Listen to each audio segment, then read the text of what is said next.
আসসালামু আলাইকুম দর্শক, আপনারা অনেকেই জিজ্ঞাসা করেন যে ভাই আপনি কিভাবে পাখি ধরেন বা এই পাখিগুলো কিভাবে বাসের মাধ্যমে পাঠান। তো এই যে আমার হাতে যে ঝুড়িগুলো দেখতে পাচ্ছেন, এই ঝুড়ির ভিতরে একটা ঝুড়ির ভিতরে 20 পিস করে পাখি তুলবো। আর 20 পিস করে পাখি তোলা হলে এইভাবে 5টা বা 6টা করে ঝুড়ি এক জায়গায় করে সুতো দিয়ে বান্ডিল করে এইভাবে আমরা বাসের খবরে তুলে দেবো। আর অনেকেই জিজ্ঞেস করে যে ভাই ডিম পাড়ার জন্য মহিলা পাখি কীভাবে বাছাই করেন।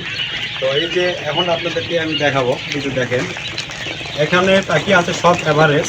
তো এর ভেতর থেকে এখন আমি মহিলা পাখি ধরবো। এখন আপনাদের দেখা এই যে মহিলা যেগুলো, এই যে পুরুষ পাখি, এই পুরুষ পাখিগুলো আমরা এর ভেতর থেকে বের করে ফেলে দেবো।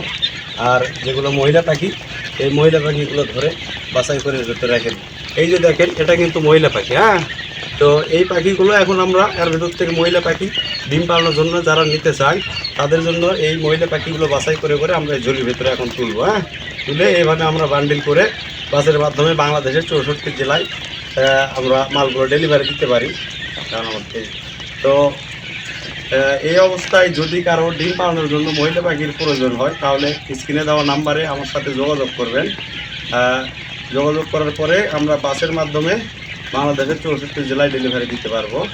এবং আপনার নাম, নাম্বার এবং আপনার ঠিকানা আমার হোয়াটসঅ্যাপ নাম্বারে দিয়ে দিলে সেই ঠিকানা অনুযায়ী আমরা তুলে দিতে পারবো। এবং কেউ যদি এখানে আসে দেখে শুনে নিয়ে যেতে চায় তারপরেও সেভাবে দেওয়া যাবে, সমস্যা নাই।